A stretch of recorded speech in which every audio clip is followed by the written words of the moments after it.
Two women with babies in hand run away. Suddenly a man covered in black attacks them with a dagger. A white-hair beauty with red eyes wearing a blue and white gown shoots him through the chest. She turns around and sees the other woman in a pool of blood. She is surrounded by an organization called the Blood Moon whose objective is to capture the Immortal Demon babies. She quickly disposed of them. Suddenly she is bound by a forbidden technique. The caster activates a teleportation spell. Then a drunken man named Shao Qin falls on the circle. When he wakes up, an officer informs him he was called because of a disturbance. The people jeer at him saying he's irresponsible, bringing his attention to the twins. Shao explains he's still a virgin. In the next scene, Shao plays with the babies thinking they're adorable. The officer arrives. He inquires on the baby's circumstances.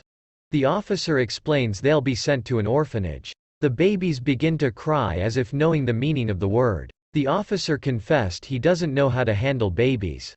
The baby in his hand pees in him. He calls for a fellow officer, Li Xinren, to fix the problem. She immediately found the issue. While blushing, she asked for them to leave as she needs to breastfeed them. Afterwards, her boss orders her to drop the babies off at the orphanage. Shao hands the babies to the orphanage director. They cry as if begging to stay. Xinren assures him he's making the right choice. He turns around and declares he'll be their father. 5 years later, he is awakened by his youngest daughter Qin Ji, who called him a lazy bum for sleeping in. His eldest daughter Qin Yang hands him his phone. He rushes to leave. The girls are worried about him. To clear their fears, they decide to go to his workplace. An old woman blocks their path. Yang says they're searching for their mom. The old woman offered them something to eat. She thinks they'll fetch a high price at the black market. As they walk, the old woman becomes tired. The girls inform her they've arrived. The two runs towards Xinren and exclaims the old woman tried to kidnap them. Yang gives her a devious smile. The old woman tried to run but was quickly apprehended. Xinren drove the twins to their father's workplace.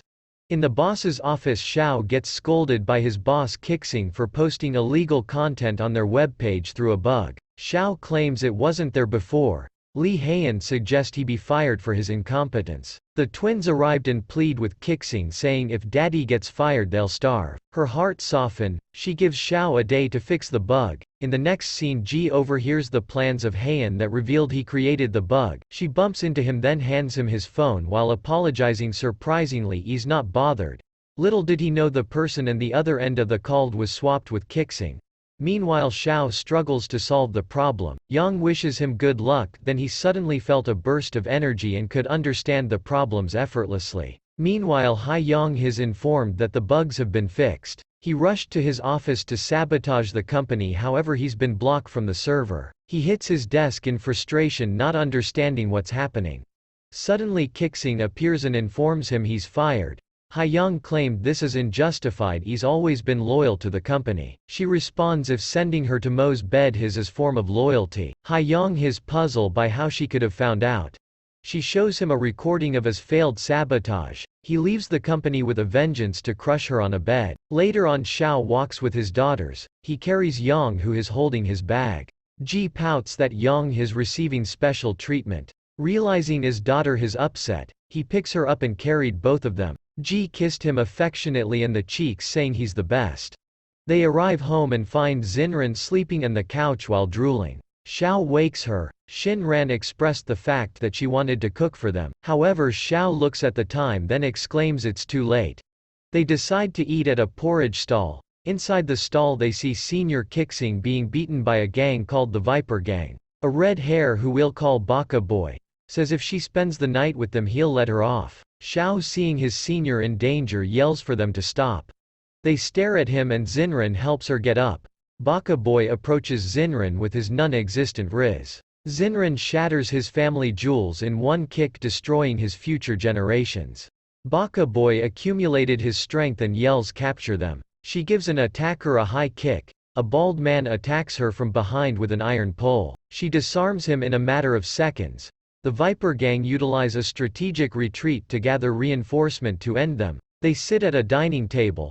Qixing explains Hai Yang had reported the violations of the company and now the company is crumbling. Shao threatened to teach him a lesson.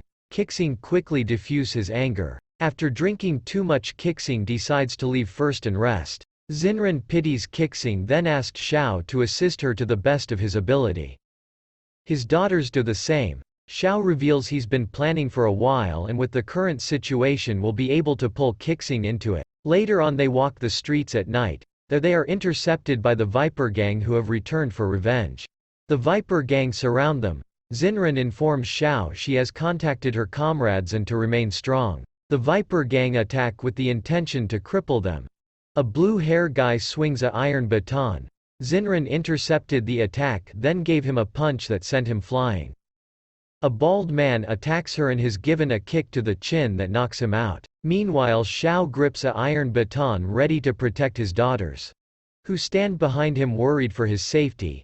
Xiao sees Xinran pinned to the floor. Without thinking he rushed towards her, hitting the men with the iron baton. Xiao helps Xinran up. Her eyes are blurry and blood falls from her mouth. She wipes the blood from her face, assuring him she's fine. Suddenly the scream of Ji filled the air. Xiao's heart almost stopped seeing Baka Boy preparing to hit his daughters with a bat.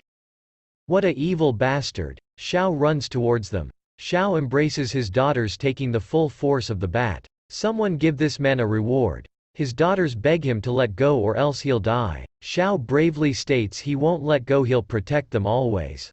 He coughed blood. His daughters grip him exclaiming Daddy. Suddenly Ji and Yang bodies glow with a yellow aura. A yellow symbol appeared underneath them. Moments later blue wings manifest from Xiao's back. He has awakened the power of the Immortal Emperor. The Viper Gang stand in place terrified. Xiao aura has caused the reincarnation of the immortal Dr. Su Qing. The Blood Moon Group and Qin Lan faction to take notice of him. They all want to take control of the immortal demons. Xiao wounds heal in an instant and his blue wings became purple, so did his eyes. He loses his mind and attacks Baka Boy, realizing Xiao was going to kill him. They tried to stop him, but were flung away by his wings. Xiao massacre the Viper Gang with his giant wings. Baka Boy begged for his life. Xiao ignores his pleads and readied to give him a finishing blow. When a small sword around his neck absorbed his aura, causing his wings to disperse, he fell to the ground with a thud. At that moment backup arrives with the medical unit.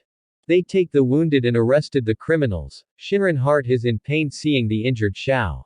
The ambulance takes them away. Suddenly her legs gave out. The director catches her. He says he'll get a doctor. Shinran responds she's fine and she won't rest until Xiao and his daughters are out of danger. In the medical ward the doctors struggle to save Xiao's life. Dr. Su Qing enters and tells them to leave. Su then summons a small golden tripod that quickly grew into a giant golden tripod. It started to absorb the energy of the three immortals. The tripod started to shake. The power of the immortals is too overwhelming for the tripod. Suddenly a yellow circle called the Immortal Infinite Array appeared due to the strength of their bond. Su threw a sealing card at the tripod. However, the power of their bond is so strong that she is flung away. She coughs blood then wipes it with her hand. She decides that their training must begin immediately. Unknowing to Su, the Blood Demon organization have discovered their location and is in the hunt for the Immortal Demon twins. Xiao awakens. Su introduces herself as his doctor. She explains his situation. However, he doesn't believe in immortals or cultivation.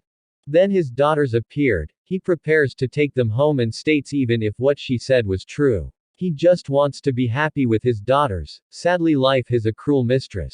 A red circle appears underneath them. They are then teleported to the Sulu Blood Prison, a place surrounded by blood where prisoners lose their minds and lives. From the sea of blood came skeletons that attacked Xiao. Su intercepted the attack, saving him. The skeletons and the blood around them fused, forming into the Elder of the Blood Moon, two men, who is a evil cultivator who has slaughtered many, which is represented by the pool of blood. He's so infamous that he's wanted by the police. However, none who challenge him have ever survived. Ji and Yang mock his big ears and red eyes, calling him ugly. Two men scolds them saying shut up, that caused them to be startled. Su challenges him, believing them to be at the same level. Two men then used a powerful technique called Ghost Howl that caused the prisoners to scream in agony. His technique was so powerful that it broke the barrier and everyone had to cover their ears. Except Su. She summoned the tripod and a golden aura came from it. The aura fell to the ground, causing plants to grow.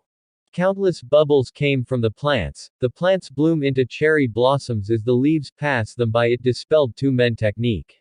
A red orb appears from his mouth. It grew until it took the form of a baby with red eyes. Two Men reveals he had surpassed her level less than a month ago. Two Men activates Sen Lu's bloodthirsty seal. The baby absorbed the red aura. An attack then pushed her back. Two Men attacks Xiao with his technique. He coughs blood. His daughters run towards him worried for his safety. Then two men summon red vines that strangle the girl. Two Men announced his betrayal of the blood moon and his intentions to be the master of the world. Xiao crawled to the roots of the tree attempting to save them, but his knocked back by two men technique. Upon witnessing this, the girls' bodies glowed and they transformed into their reincarnation with only a portion of their former power. Ji attacked two men with an enormous blue bird. Yang followed with a lighting sword attack that destroyed his entire body. A portal then opened up. Afterwards they returned to the hospital.